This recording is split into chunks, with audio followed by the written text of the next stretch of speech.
Magsisi o mapahamak. Mapagpalang araw ng linggo mga kapatid. Nasa 3 linggo na po tayo ng Kwaresma. Ito po si Sister Rose Agtarap ng Daughters of St. Paul para sa mabuting balita. Atin ang pagnilayan ang Ebanghelyo ngayon.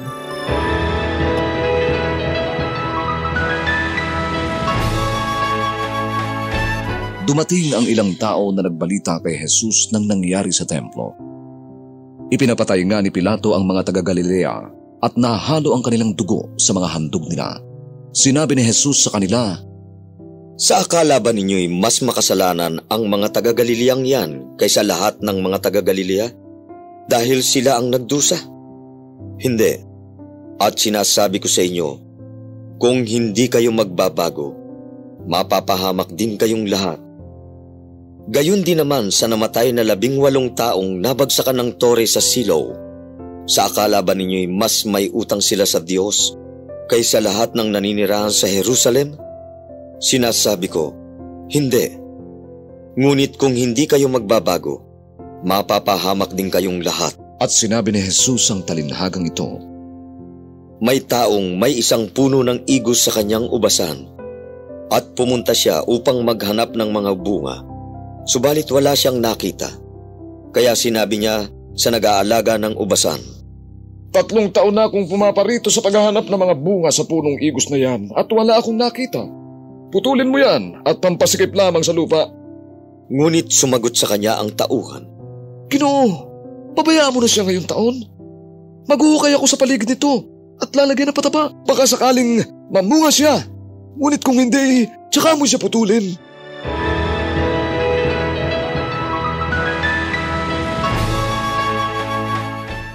Isinulat po ni Sister Aida Adriano ng Daughters of St. Paul ang pagninilay. Minsan, dinala ako ng aking kaibigan sa kanyang farm. Laking gulat ko nang makita ko ang napakaraming puno ng dwarf papaya. Hitik na hitik ito sa napakalalaking bunga na halos sumayad sa lupa. Sobrang tuwa ko at hindi ako makapaniwala na ang maliliit na puno ay kaya palang magbunga ng napakarami. Sa mabuting balita ngayon, ikinwento ni Jesus ang talinhaga ng puno ng igos. Sa loob ng 3 taon na pumaparoon at tinitingala ng may-ari ng lupa ang punong ito, wala siyang nakikitang bunga.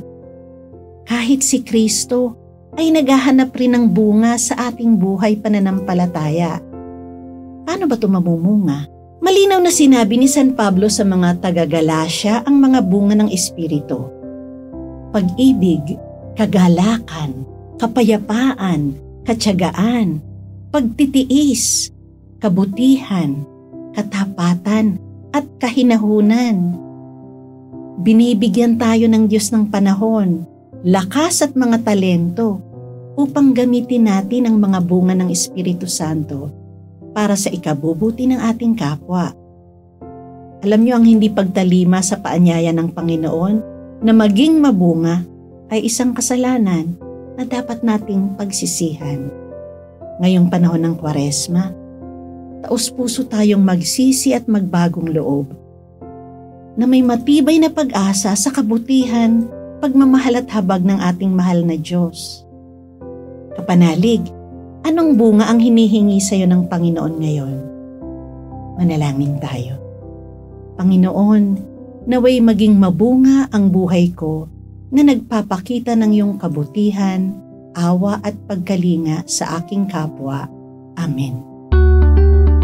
Mga kapanalig, maraming salamat po sa inyong suporta sa aming misyon. Subscribe, like and follow po lines sa aming social media accounts. Patuloy po kaming humihingi ng inyong tulong upang maipagpatuloy ang programang ito.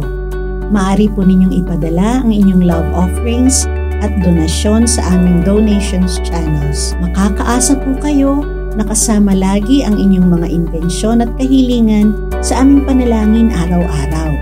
Ito pong muli, si Sister Rose na nag-aanyaya sa inyong manalangin.